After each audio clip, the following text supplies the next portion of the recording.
Hemelse Vader, baie dankie dat ons U kan loof en dan kan aanbid, waar ons ook al gaan. Here, of dit nou by die huis of by die skool of by die werk is, Here, net 'n gedagte ver is U. Here, of dit met 'n sonopkoms is, of met 'n geboorte van 'n kind of 'n kleinkind, Here, of dalk net vir 'n bord kos op die tafel, soveel om voor dankbaar te wees, soveel om U voor te loof en prys. En dankie dat ons dit ook vanaand weer kon doen met ons liede, Here. Ja, U naam is waardig en groot en verdien om geprys te word, Here. En Here, waar ons vanaand nou ook gaan lees uit die woord en weer saam besin oor wat is dit wat U vir ons wil leer in hierdie week. Bid ek, Here, dat U ons gedagtes ontvanklik sal maak.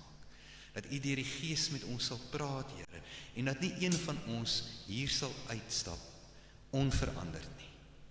Asseblief, Here, kom praat met ons. Ons luister in Jesus naam. Amen.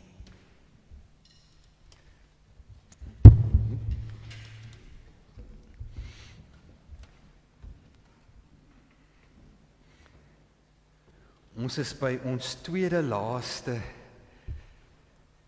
tema vir die Pinkster en vanaand gesels ons oor 'n gemeente wat afstaan. 'n Gemeente wat afstaan en julle sal nou al agtergekom het dat die temas sluit almal so half by mekaar aan. Daar word gedurig weer terugverwys na van die vorige temas, omdat Filippense aan een gemeente geskryf is wat sekere spesifieke omstandighede het. En oor al hierdie boeke en al hierdie temas is daar eintlik hierdie een deurlopende tema wat uitkom, en dit is Paulus wat wil hê hierdie gemeente moet radikaal anders te wees as die res van die mense wat in Filippi bly, as die res van die wêreld. En hy weet daar's 'n prys om te betaal, maar hy wil vir hulle sê, aan die einde van die dag, is dit die moeite werd, dat die vreugde en die blydskap wat jy gaan ervaar in die uitlewing van jou geloof, om jou lewe te belyn met die evangelie, maak alles die moeite werd. So, ons gaan vanaand lees uit Filippense 3, daar vanaf vers 1.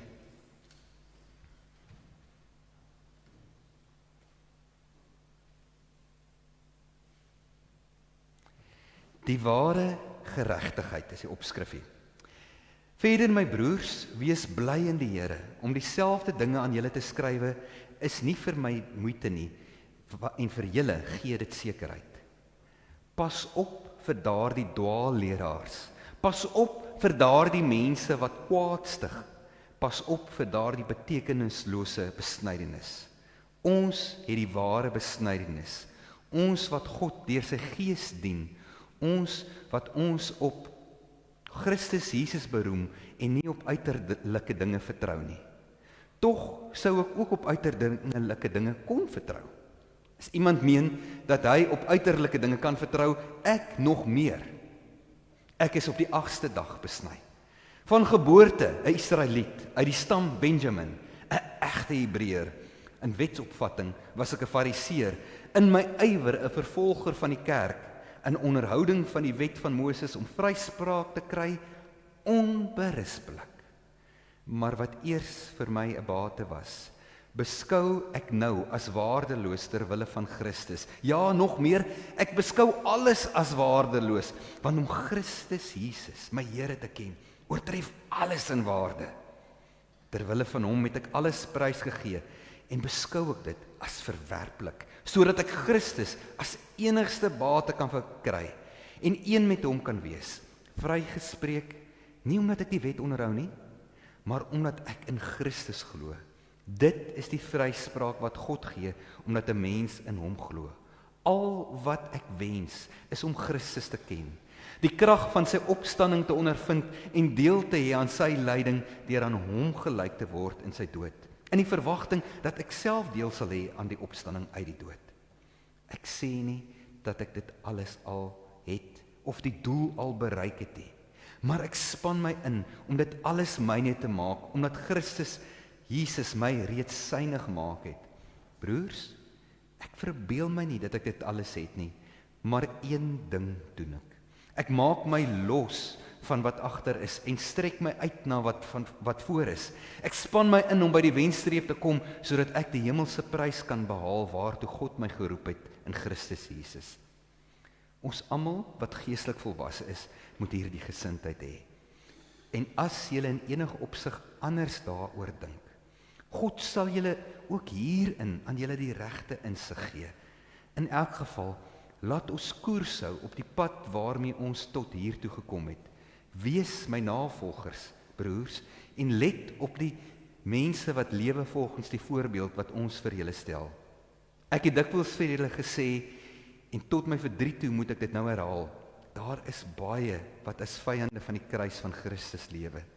Die verderf is hulle einde, die maag is hulle God, hulle skande is hulle trots, hulle is aardsgesind. Maar ons is burgers van die hemel, van waar af ons ook die Here Jesus Christus as verlosser verwag. Deur die krag waarmee hy alles aan homself onderwerp, sal hy ons nederige liggame verander, om so sy verheerlikte liggaam te wees.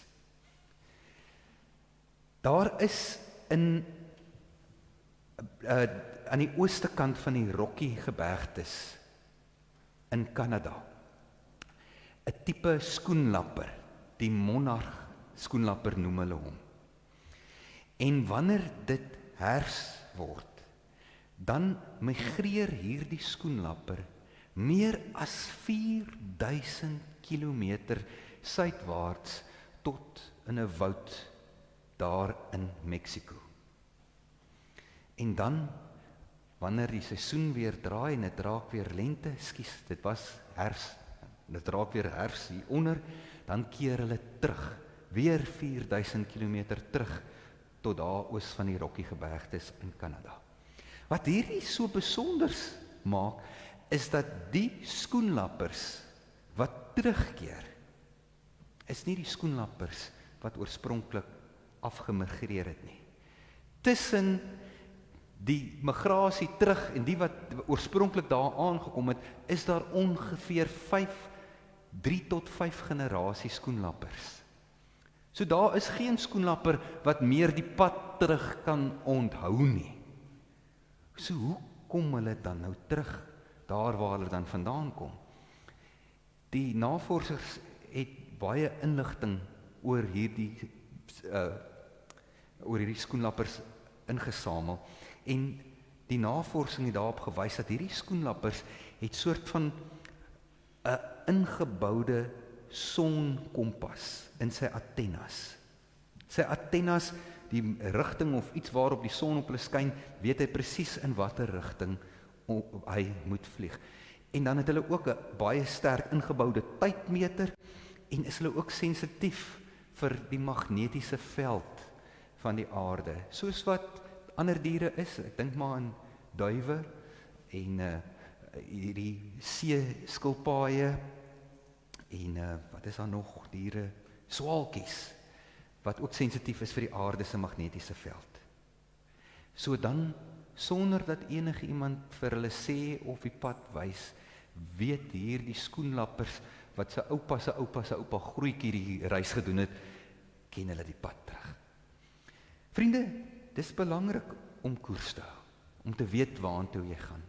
En so is dit ook in ons geloofslewe. Ons moet ook koers hou. Ons dwaal immers tog nie net rond nie. Ons is mos hier op aarde vir 'n spesifieke doel gesit, en 'n spesifieke rigting wat God wil hê ons moet loop. Maar ongelukkig het nie een van ons ingeboude antennes wat vir ons 'n sonkompas kan wees om vir ons te wys in watter rigting ons moet loop. Nee. Ons koers word bepaal deur die keuses wat ons in hierdie lewe maak. En ons keuses word weer bepaal deur ons gesindheid waarmee ons deur die lewe gaan. En ons gesindheid word weer bepaal deur God. Onthou Dinsdag aand daai kruisgedig, kruislied wat begin, wat sê dieselfde gesindheid moet in julle wees, wat in die Here Jesus Christus wees. So ons gesindheid word deur God bepaal. En ons het gister gesê, dis God wat ons gewillig en bekwaam maak, maar ons moet instem daartoe. Ons moet saamwerk in hierdie gewillig word en hierdie bekwaam word, moet ons osself tot God se beskikking stel, dat hy ons hart en ons gedagtes, ons lewe kom verander. En dis presies wat Paulus in hierdie gedeelte aan Filippi probeer sê, dat God bepaal ons koers, maar ons moet ook ons deel doen. Hierdie gemeente van Filippi is baie broos en kwesbaar. Hulle is 'n minderheidsgemeente, 'n klein groepie gelowiges wat leef tussen 'n groot menigte mense wat Griekse en Romeinse en allerlei ander gode aanbid. Maar dis nie die hoofrede hoekom hulle broos is nie.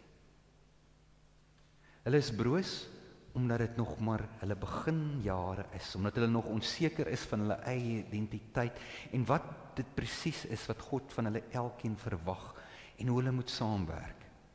Hulle grootste gevaar is hulle self. En dit is vandag in ons tyd ook maar so. Meeste kerke wat tot niet gaan, meeste kerke wat uitmekaar uitgeskeur word, is nie as gevolg van eksterne invloede en druk nie.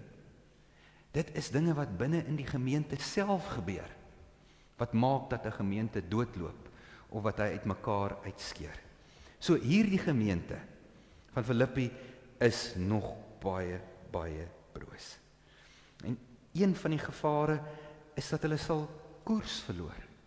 Dat hulle sal moed verloor en dat hulle ywer en entoesiasme om die evangelie te verkondig, dat dit sal afneem. Paulus kom en dan waarsku hy vir hulle teen dwaalleraars. Mense wat vir hulle van die pad af sal wil lei. En Paulus, wanneer hy praat van hierdie dwaalleraars, is hy sommer baie beledigend. Daai woordjie vir dwaalleraars is 'n Griekse woord, kunas. Kunas wat beteken sleg hond. En dis nie so dis nie net eers 'n gewone hond nie, dis 'n slegte hond. Daai hond is goed vir niks nie. Hy wil nie die skollie byt nie en hy wil nie blaf as die ouens oor die muur spring nie. En hy vreet net jou kos op en slaap heeldag. Ek ken so 'n hond. Ek het so een by die huis. Kunas. Maar ons is baie lief vir hom.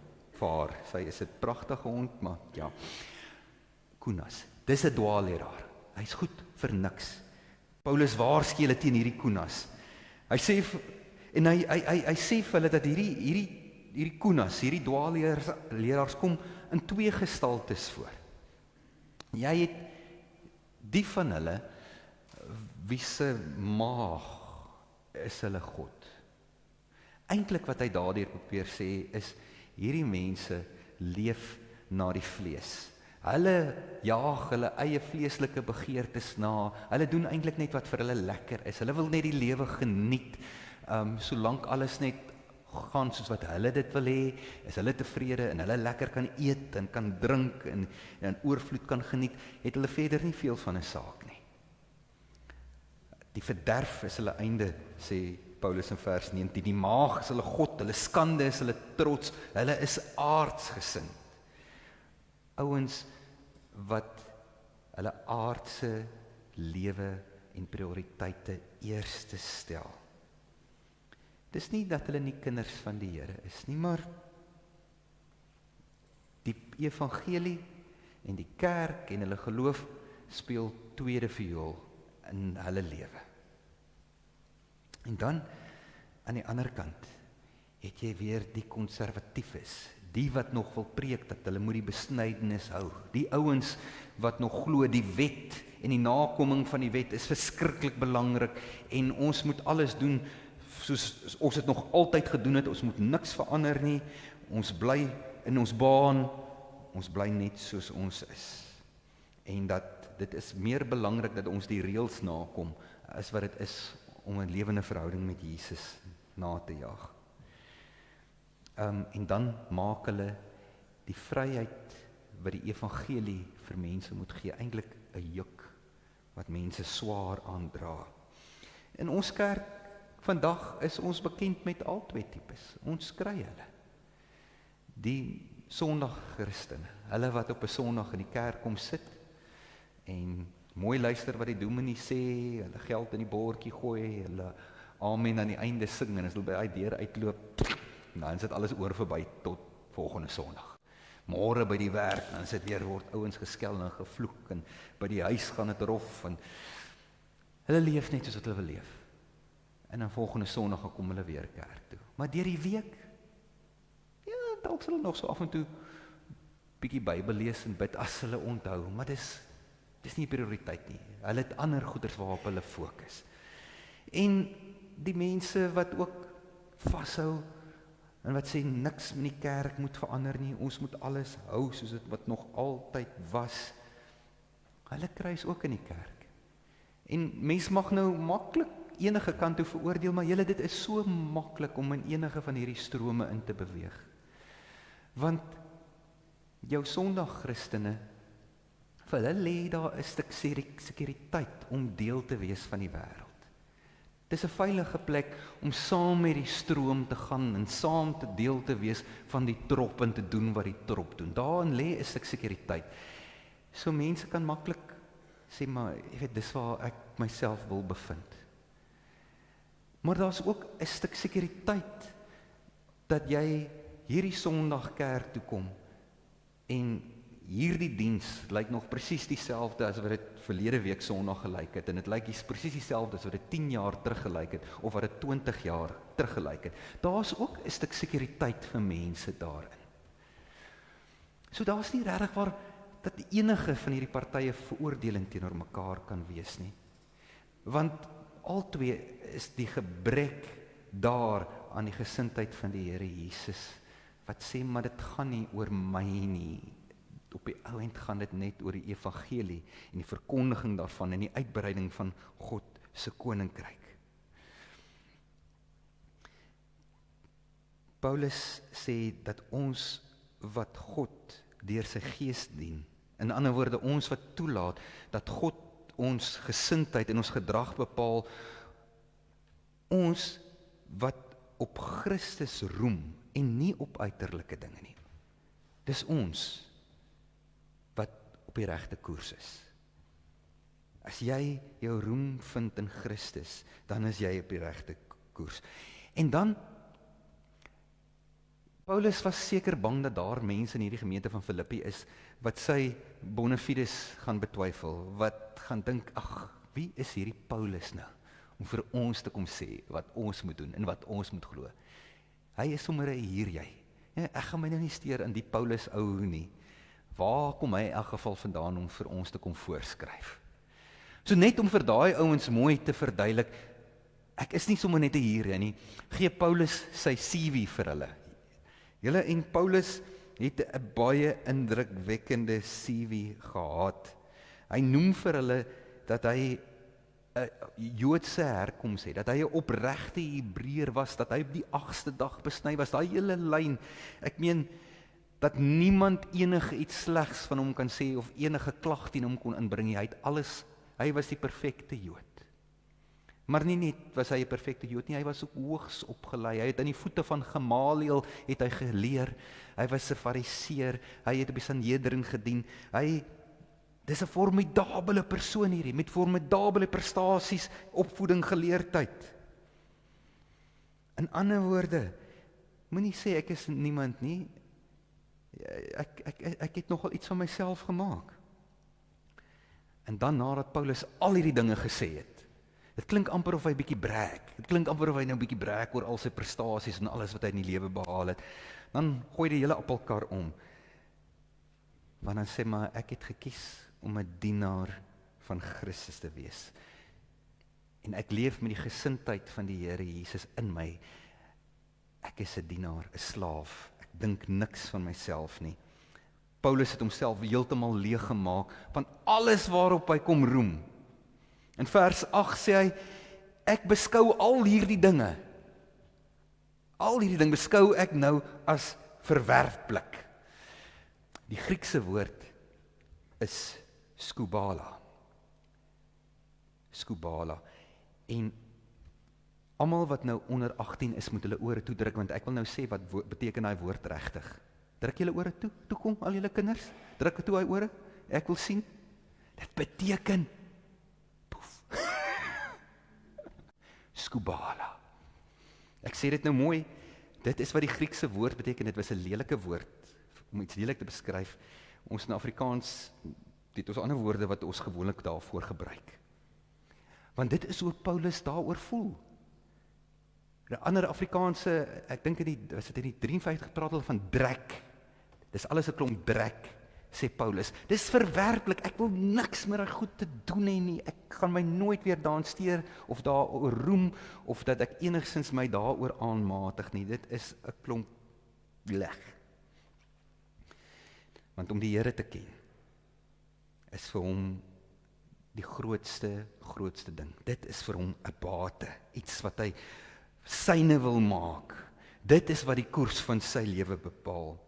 Hy sê al wat ek wens is om Christus te ken, die krag van sy opstanding te ondervind en deel te hê aan sy lyding deur aan hom gelyk te word in sy dood, in die verwagting dat ek self deel sal hê aan die opstanding uit die dood.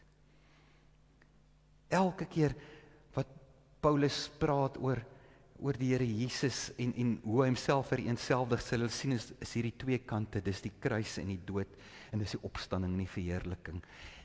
Want die twee gaan saam.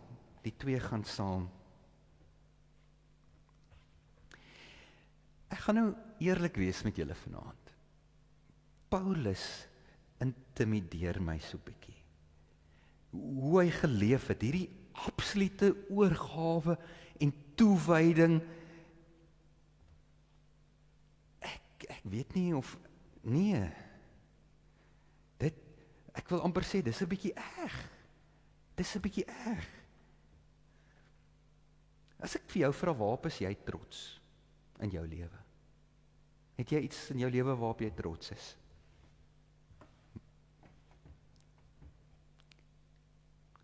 Almal wat 'n ouma en 'n oupa is hierso, né? Ek weet waarop jy trots is.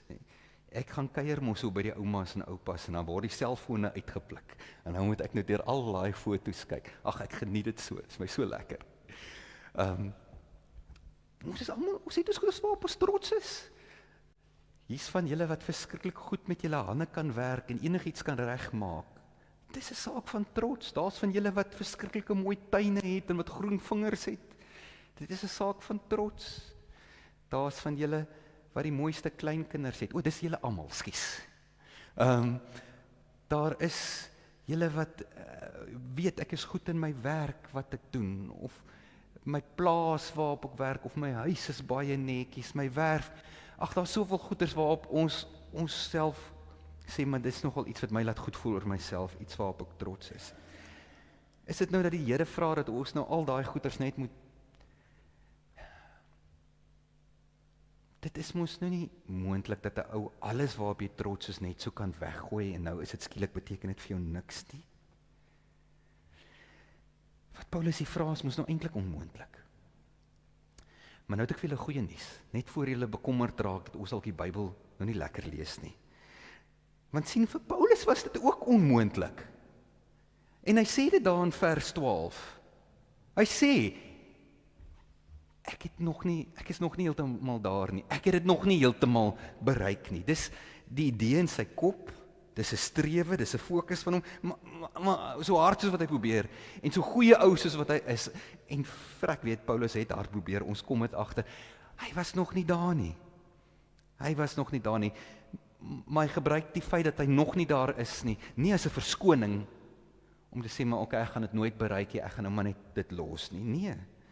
Hy sê nee, ek span my in om dit alles myne te maak, omdat Christus Jesus my reeds syne gemaak het. Paulus gebruik die beeld van 'n wedloop. 'n Wedloop wat nog nie voltooi is nie, maar wat aan die gang is. En dis 'n wedloop waarin ons almal deel het. Ons om hierdie te bereik wat Paulus nou vir ons sê, waar ons moet kom as kinders wat lief is vir die Here, ons gaan nooit ten volle daar wees nie. Maar dis 'n uitstrek na wat voor is. Jy kan nie vanaand hier sit en net sê, okay, ek hoor wat die dominee sê van nou af. Oeps, het niks meer vir my enige waarde nie, behalwe Christus nie. So ek sê self Paulus kon dit nie regkry nie. Maar wat ons wel kan doen, ons kan ons fokus 'n bietjie skuif. Ons prioriteite verander sodat Jesus Christus ons grootste prioriteit raak. Dat ons 'n bietjie wegkyk na hierdie dinge wat ons so vol tyd aanspandeer, wat soveel van ons gedagteswêreld opneem, dat ons soms vergeet waaroor dit eintlik alles gaan, oor God se heerlikheid, sy koninkryk. En dit gebeur nie oornag nie. 2 Korintiërs 3 vers 18 sê Paulus, ons word al meer verander om aan die beeld van Christus gelyk te word. Dis 'n proses wat hier beskryf word. En die groot troos hier, binne hierdie proses vir ons elkeen is, dis God se werk. Ons vra en God sal vir ons gee. In vers 15 skryf Paulus, en as julle in enige opsig anders daaroor dink, God sal julle ook hier in die regte insig gee. So vertrou en vra die Here, Here, help my, dat ek my prioriteite kan belyn, dat ek my gedagtes op U kan fokus. Om jouself te probeer verander, is soos om jouself aan jou skoenveters te probeer optel. Jy kan nou maar probeer, jy gaan nie ver kom nie. 'n Mens verander jouself baie, baie swaar. Maar as jy die Here toelaat, dan begin hy van binne af jou verander. En dis nie 'n manier wat hy jou forceer of dwing nie. Die manier hoe hy dit doen, dit raak vir jou lekker. Dit raak vir jou lekker om met die Here besig te wees en met sy dinge besig te wees. Dis waar die vreugde en die blydskap vandaan kom. So waar is jou prioriteite vandag? Wat is jou prioriteite? Waarvoor lewe jy? Wat is die dinge wat jy aankleef, wat vir jou waarde het? As jy nou vandag vir my daai vraag vra, sal ek waarskynlik my gesin eerste noem, my vrou en my kinders. En die Here ken my hart. Hy weet hoe oneindig lief ek vir hulle is en dat ek enigiets vir hulle sal doen, soos julle ook maar vir julle kinders en kleinkinders vir julle gesinne is. Maar ek weet ook dat die beste ding wat ek vir my gesin kan doen, is om die Here voluit te dien en vir hulle daarin 'n voorbeeld te wees.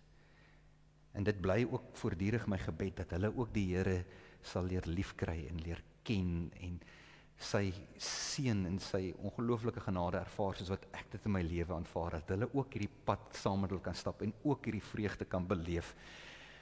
So ja, om jou gesin tweede te stel in jou aanbidding van God, dit voel amper asof dit verkeerd is, maar dan deur dit te doen, stel jy tog jou gesin eerste. Verstaan julle wat ek sê? Dat deur God eerste te stel jy tog die mense vir wie jy lief is ook eerste. Want jou voorbeeld en jou leiding gaan hulle help op hulle pad, op hulle reis na God toe, sodat dit vir hulle ook 'n vreugde kan word om die Here te aanbid. En wat is die ander dinge? Jou gesin is nou belangrik, maar daar is soveel ander dinge wat ons tyd opvat. Dinge wat ons besig hou, wat maak dat ons dalk nie soveel aandag aan ons verhouding met die Here spandeer, soos wat ons moet nie. Wat 'n onnodige bagasie dra ons saam met ons lewe? Wat bepaal hoe ons besluite neem in hierdie lewe? Onthou, ek het begin deur te sê dat wat ons koers bepaal, is ons keuses. En ons keuses word bepaal deur ons gesindheid en ons moet toelaat dat God ons gesindheid bepaal.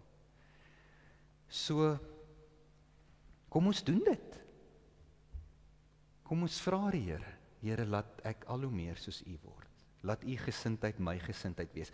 En as jy volgende keer 'n belangrike keuse in jou lewe moet maak, al het dit niks, al voel dit vir jou dat dit niks met die Bybel te doen nie, moet ek hierdie kar koop of moet ek daai kar koop? Moet ek eerder 'n huis koop of moet ek 'n huis huur?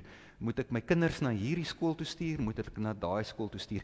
Moet ek Blossom koop of moet ek canola koop? Wat is die verskillende make margarines?